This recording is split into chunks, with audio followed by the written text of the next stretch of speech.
Welcome to a Kings of War battle report. Ogres versus Dwarves.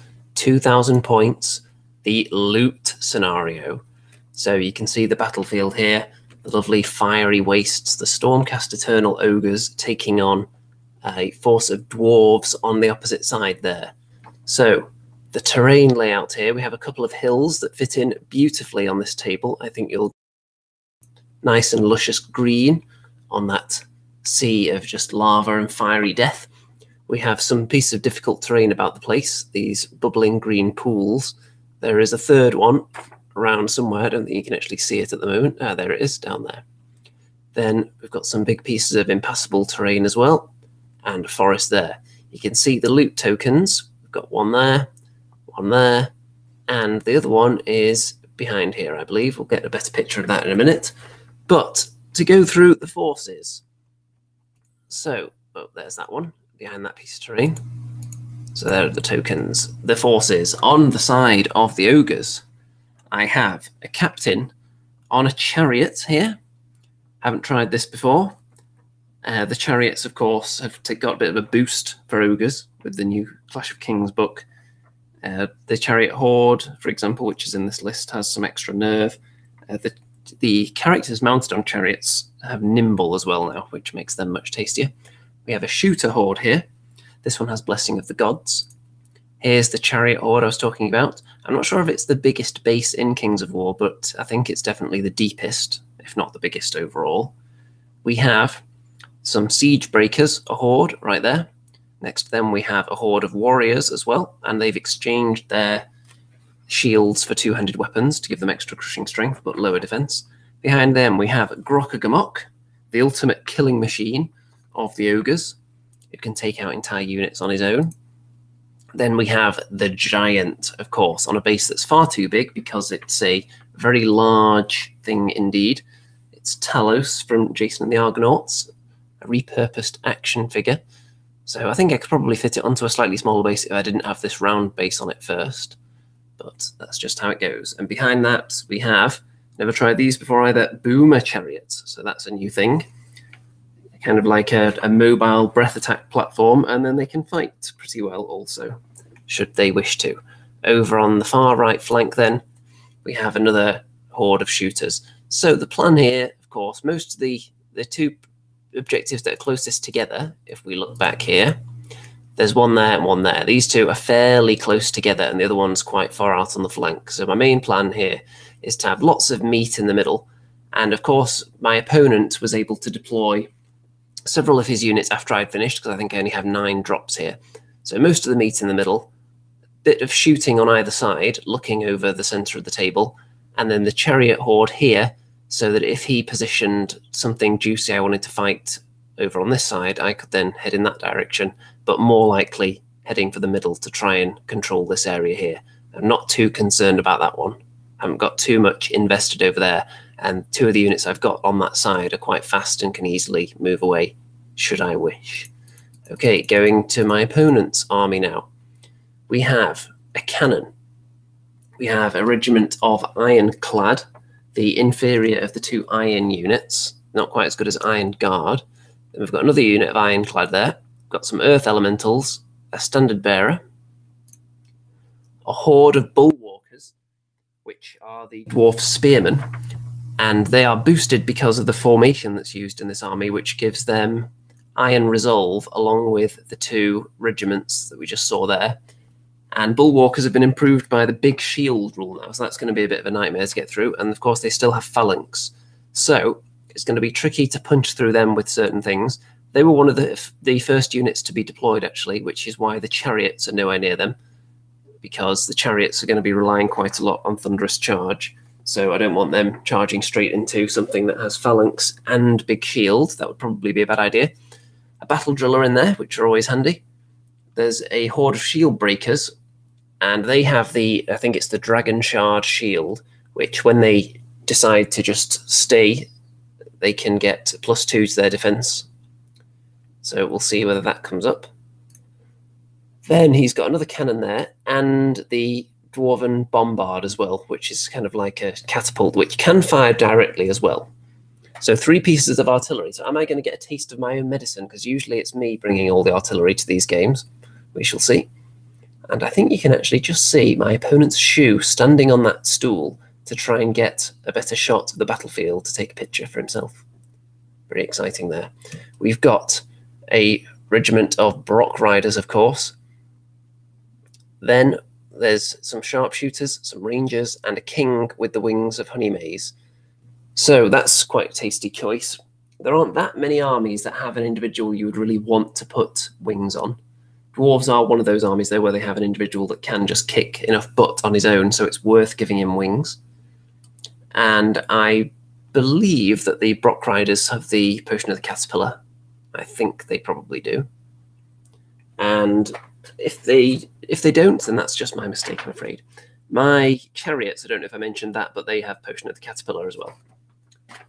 So I thought because the vast chariot base size, it'd be a wise choice. So these rangers are going to move up with the Vanguard move before we have the first turn roll off. And there they are. Move up near to one of those tokens, but they're not within charging range of anything just yet into the difficult terrain. So I win the roll off and I elect to go first because I want to get right up there. So turn 1, here we go.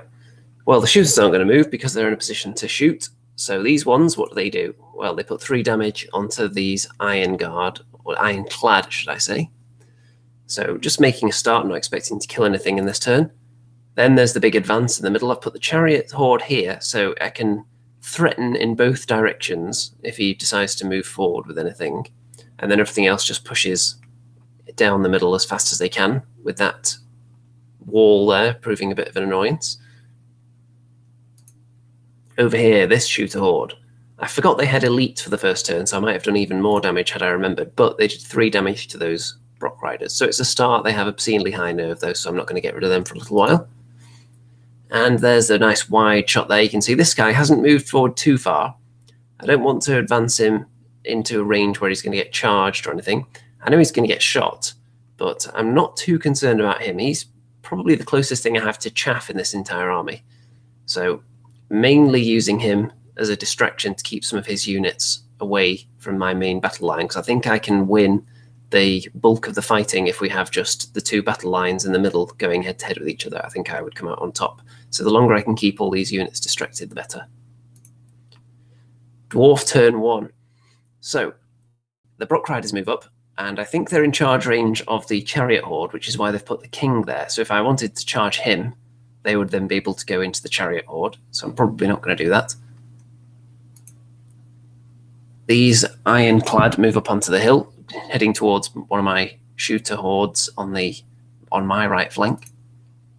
Everything else, all this lot moves up in the middle into the woods, into the difficult terrain. I think the only thing they've moved to within charge range of is probably the Giant. So they wouldn't be too concerned just being charged by him. And you can see this unit here has actually moved into range of the Chariot Horde, though. So I have the choice to charge the Shield Breakers, should I wish, with the Chariot Horde, which I may very well do if I don't want to go in that direction. And then, what does his shooting accomplish? He's got his Rangers and his Sharpshooters, and they put 3 damage onto my Captain, so he can live with that for now. Ogres turn 2, so the Captain decided he's had enough now, and he's going to charge straight into these dudes. So the Rangers, I don't munch on them though, because look, only 2 damage. But it's a start, and if the Brocks want to go after him, that's going to leave them kind of far away from the action for an extra turn, so I wouldn't mind that too much. Then the Shooter Horde on this side, what do? Well, they put quite a bit more damage on these Brocks, actually. So they're not looking too healthy now. Another good round of shooting could take them out. And in the middle, yep, the Chariot Horde did decide to go into the unit of Shield Breakers there, the big Horde, and killed it in one go. Chariots do hit like a truck, though. 24 attacks hitting on 3s with all that thunderous charge. It is quite beastly. The Giant was sent in there mainly to prevent the possibility of this unit of Bulwarkers being able to flank charge the Chariot Horde if I failed to kill this unit here. I did not want that to happen at all. So the Giant was just used for that. So he may have to lay down his life, but anything that does charge into him, especially this unit here, should it choose to, could be leaving itself open to attack from my other units here. At this point, I'm thinking that my decision to charge in there, which was good, I killed them, but it is leaving the siege breakers here with not much to do, because they're the slowest thing in my army, and they're going to have a tough time making it into this fight, because he's got most of his units over there, so I may end up turning them and going off in this direction, because it's going to be a while before they reach anything useful there. You don't want to be using the slowest unit in your army for war machine hunting, for example. And the warriors in the midst of that picked up one of the loot tokens, which is there, so they have that now. You can see how much damage was inflicted on that big horde by the chariot horde. So very, very tasty indeed. I think it looks more intimidating when it's a big giant dragon on the base as well. Then here, the giant only did 1 damage, but he served his purpose, which is to prevent any possibility of a charge into the chariots from them. Whether they would have done it or not is another question, because had they failed, they would have been opening up their flank, which would have negated their phalanx and, of course, their big shield. So he may have gone for it, though. Then we have the shooter horde in the corner. What do? Only 1 damage to that unit that's approaching them. I'm not really concerned about them. They're just more of an annoyance at the moment, because even if they reach the shooter horde, the shooters would probably kill them in combat anyway. And they iron resolve it back because of the formation. And there's how it looks now. I've got well into his territory with most of my units. The 2 shooter hordes, the only things that have hung back, everything else is right up there, and I'm holding one of the loot tokens. The other 2 are just sitting there in no man's land at the moment. Dwarf turn 2. So the Flying King decides he's going to go straight into the shooter horde that have been tearing his Brock Riders to pieces. So he's going to hope to do 1 damage to stop them shooting. His Rangers go into the captain on the countercharge there. And in the centre, his Brock Riders move up there. They do not pick up the loot token, importantly. They don't want that. They're just threatening this area, and they are actually in range of the chariot horde at this stage, I think. So my idea to turn those guys around and go that way is probably going to come to fruition now, because there's not much else for them to do at the moment. And he triple charges the giant, the battle driller, the bullwalkers horde, and the earth elementals all charge into the giant. This unit does not. They just move forward here. And I think he possibly could have got them in. I'm not sure, actually, because they possibly would have been poking out a bit at the top, which would have meant that these 2 units wouldn't have been able to fit. So I think that was his thinking there. And here you can see his unit that recovered their damage from the shooters have started moving in this direction as well. Artillery, what does it do? Well, 2 artillery hits, I think, manages to put 6 damage onto the boomer chariots and wavers them. So that's not good. I was hoping to use them for something. They haven't really done much yet. I think they had 1 long-range attempt with their breath weapon, which only did a tiny amount of damage on a unit previously, so it wasn't really worth mentioning. And the captain becomes wavered as well by the Rangers, so that's not good for him either. So a little bit unfortunate there that he gets wavered, but they're not bad in combat, those Rangers, at all. However, the King with Wings does no damage at all to this shooter horde. That means they can still shoot, and he's not going to provide any obstruction to their view either, so they can have another good hail of bolts at the Brock Riders. The giant becomes wavered after taking 9 damage from all this. I would have expected him to take a little bit more, but of course, let's see, I don't think anyone was hindered, actually, because they were countercharging. I don't think earth elementals would suffer any hindrance for this difficult terrain, and the battle driller just avoided the edge of the woods there. So we would have expected to do a bit more damage than that, I think. Only 9. Does waver the giant, but that's not going to prevent it countercharging because of the fury, of course. Turn 3 for the ogres. So these guys, they do not want to charge back into him. They're just going to shoot again. And they've got the Brock Riders up to 13 damage now. So not a great round of shooting this time, but we're getting there. They're close to death. And the objective is hiding under them. They haven't picked it up, as I mentioned. Then these shooters, they put some damage onto that unit that decided not to chase them down. So they've taken a bit of damage now. And old Grockagamok, he charges into the other unit of ironclad that were chilling out here and just killed them in one go because he's tough like that. And they already had a little bit of damage on them as well. The giant does 3 damage on the earth elementals on the countercharge. The reason he didn't slide further down is because the unit of ironclad were there previously. And then we have a double charge, the chariot horde and the horde of warriors with big weapons charge into the front of the bulwarkers, which isn't ideal, but they were in position to do so. So they thought they might as well go for it, and I'd hope to get through them in a couple of rounds.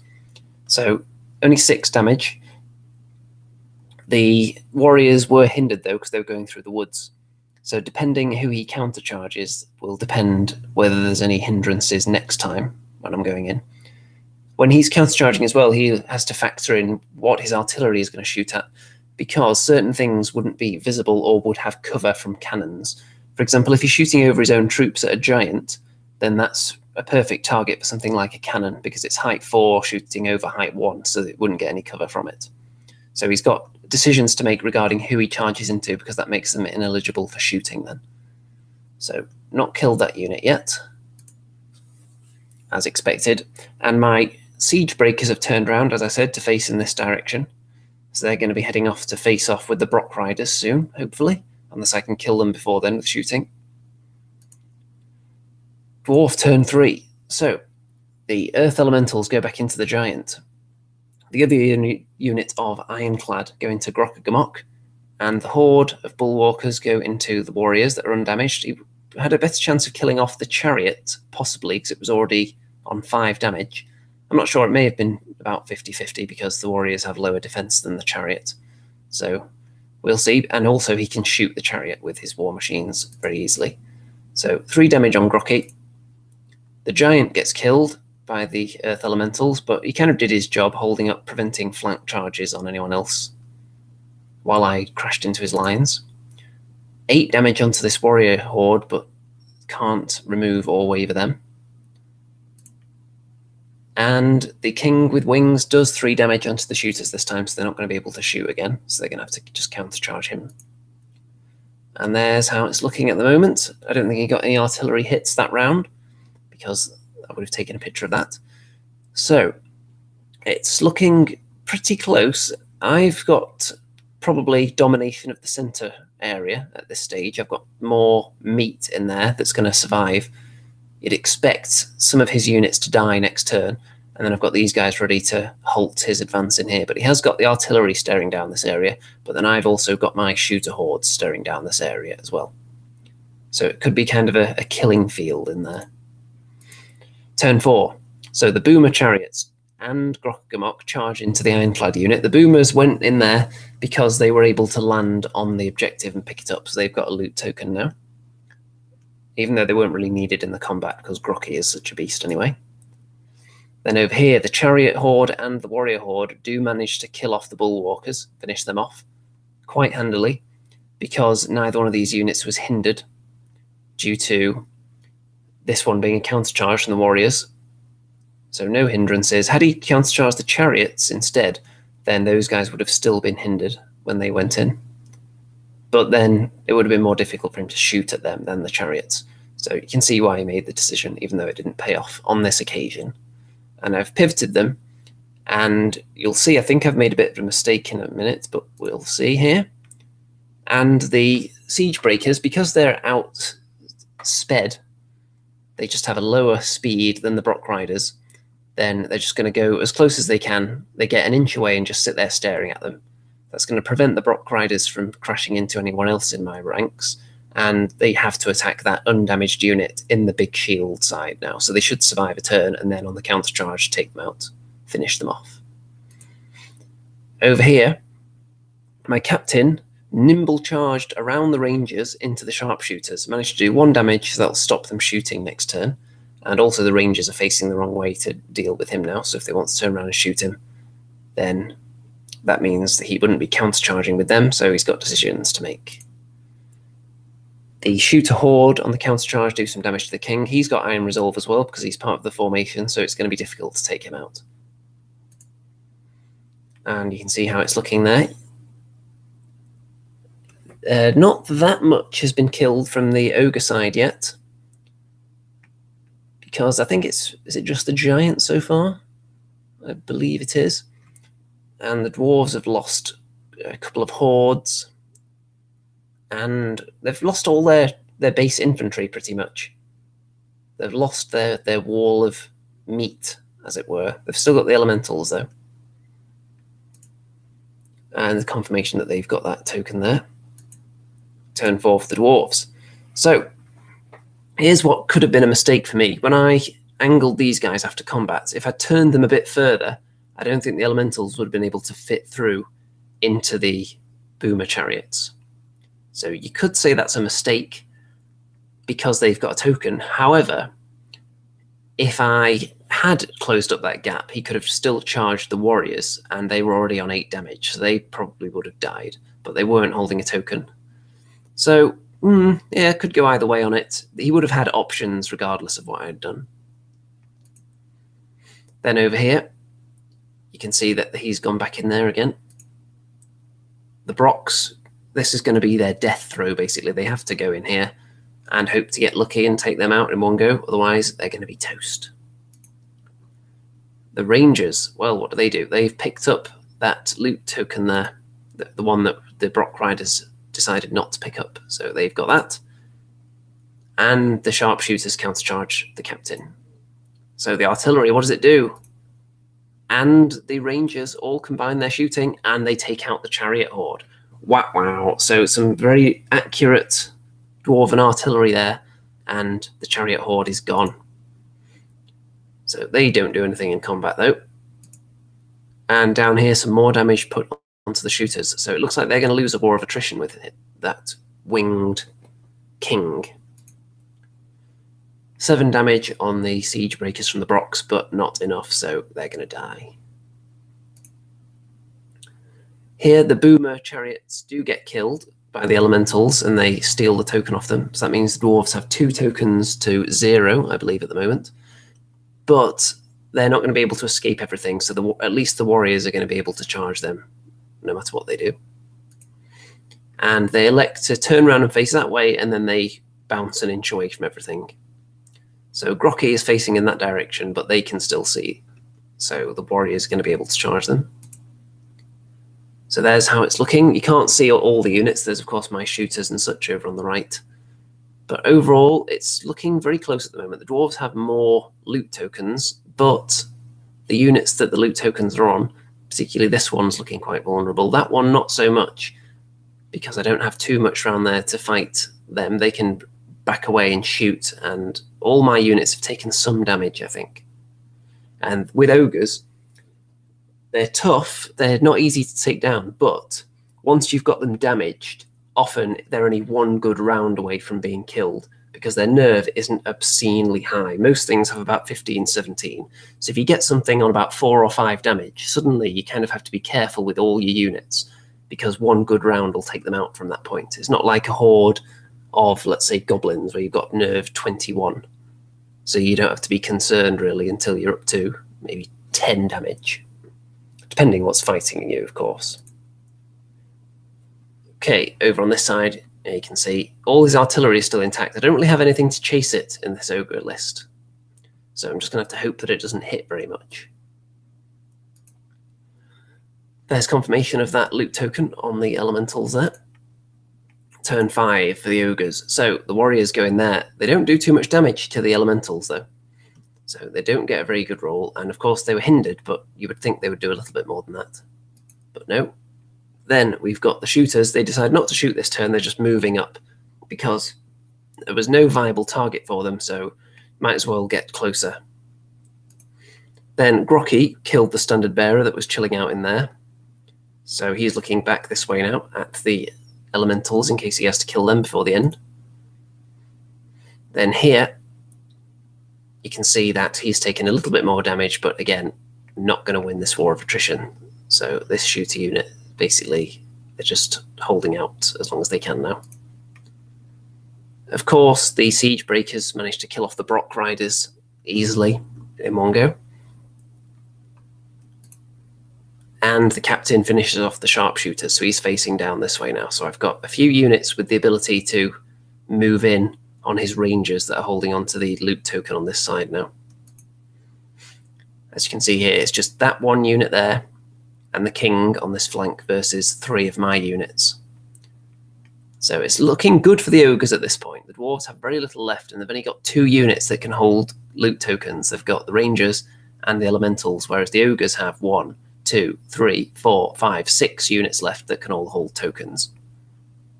But taking damage still. Turn 5. Well, what does the dwarven artillery do? It wavers Grokkagamok, so that could be bad news. And then what do the elementals do? They waver the warriors, which is actually quite a poor result for them, considering the ogre warriors were on 13 damage. But of course, with Grokkagamok's very inspiring there, it's no guarantee that you'll kill them. So a waver he'll accept that for now. Over here, the king with wings turned around away from the shooters, decided to go into the flank of the siege breakers to help out the rangers in the front, and they actually killed them.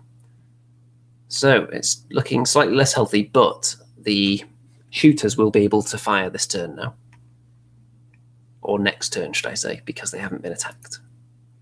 And that's the way they turn to face at the end. So you can see how it's looking there. And there's not going to be much for the ogres to do now in this turn, because those 2 units in the middle are both wavered. So ogre turn 6. And the shooters, well, they kill off the earth elementals. I got a double 6 roll for the nerve check, which I didn't need to roll that high, but it was still nice. I think I needed about an 8 to kill them. So, or maybe 9, but they're dead. So they drop their loot token, which is handy. It would have been better if I could have killed them in combat with something, because then I could have stolen the token off them. But of course, both units up there were wavered. The captain decides to charge into the rangers, but he doesn't kill them. And the shooters target the king. So the shooters could have fired at the rangers, and he could have not charged them. I had to think long and hard about what was the best chance of success here. Shooting at this unit, and then they just drop the token on the ground. But I would have had more of a chance of killing them with the shooters, because there's just a lot more attacks. Or send the captain into them. Slightly less chance of killing them, but if I do, I can steal the token off them. And in the end, I decided that was the best option. But as you can see, it did not succeed. And he's not dead either. So, turn 6 for the dwarves. And at this stage, I think we're holding 1 token each, and one of them's just sitting on the ground.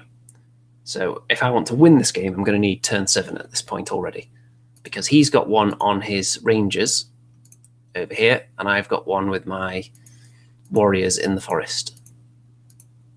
So what does he do? Well, he charges him back into the shooters. He charges the rangers into the captain. Oh, artillery, is it going to hit again? Yes, it is. He hits and destroys the warriors unit that were carrying my precious, precious loot token. So, wow, standing in the forest, I would have expected none of the artillery to hit them this turn, because 2 of them aren't in direct, so they were hitting on 6s and one of them hitting on 5. So I was hoping that they wouldn't take any further hits this turn, but they did, and splat. Dead ogre warriors, loot token on the floor. So now he's got 1 and I've got 0, so I'm going to need a turn 7 now if I'm going to get anything out of this. The king with wings kills off the shooters. The rangers kill off the captain, so they're pretty safe now with that 1 loot token.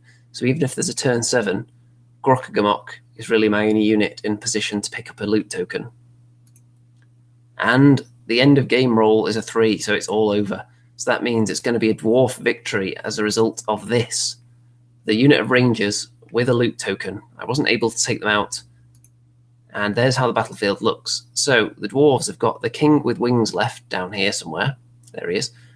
The rangers who've taken damage, but they've got that all-important loot token. 3 artillery pieces that rolled quite well during this game. And then the ogres have shooter horde there, untouched, but weren't really able to affect the game. Possibly bad positioning. A case could be made for bad positioning there, but of course I had to deploy everything while my opponent still had several units left to put down. I think he had about 6 left to deploy when I'd finished. And they were overlooking an area where the objective was sitting. It just happened that I did so well crushing everything in this area, there was really nothing for them to shoot at. So they could have been better served being over here with this unit as well. But alas, if I had put them over here, he could have deployed more on that side and less over here, though. So again, it came down to the number of drops. Grokkamok's still alive, but him being wavered. So had it gone to turn 7, he could have jumped on that one. And then if the artillery failed to hit him, then I would have got a draw. And if they did hit him and kill him, then it would have still been a loss. So could have turned it into a draw with turn 7, but no.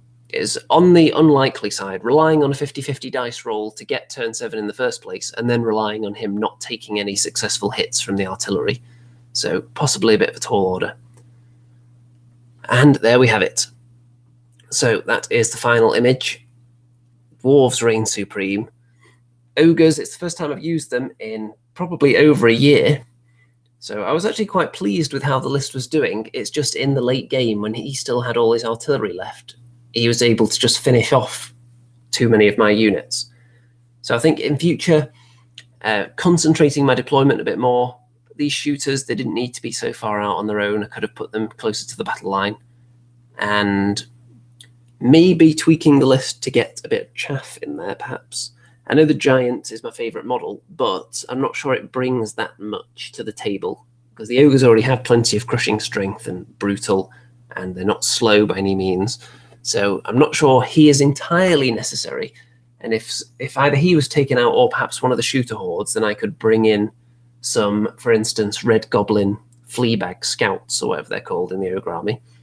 So, and maybe something else as well.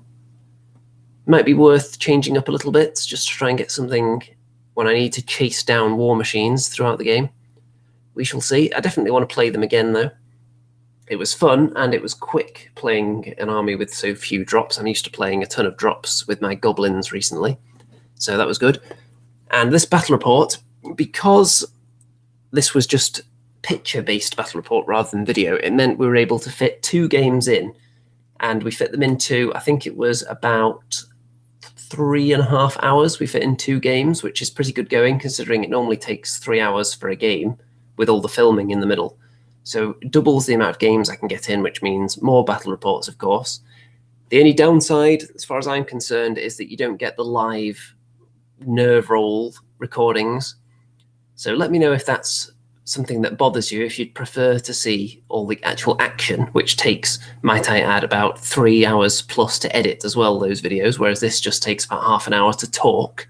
So much easier, this. And of course, you do get my hindsight-fueled tactical analysis of the action as well, rather than during the game when we're just kind of describing what happened, not necessarily why it happened, because when the opponent is stood right there, you don't want to be giving away too much. But after the fact, it doesn't matter what you give away, really. So I think this is potentially the future of Kings of War battle reports for me, because the editing time was just massive in the other style. Doesn't mean you don't get any music or graphics or anything, but I'm sure people tune into this channel for the grade A tactical analysis and genius in-depth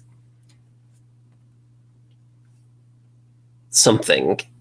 Yeah, you get the idea. People tune in for all that good stuff, not the fancy graphics and special effects.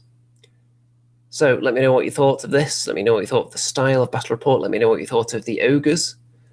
And there will be another battle report soon pitting my goblins against this exact same dwarf list. We were practicing for an upcoming tournament to see if we wanted to make any changes, but I thought I'd do one of the games with a different army just to mix things up a bit. So you can look forward to seeing that goblin battle report very, very soon. In fact, I think I'm going to record that immediately after I finish this one, but I'm not going to release it for a few days, so you can just tremble with anticipation of that, I think. And with that, I think it's time to say good night out there, whatever you are.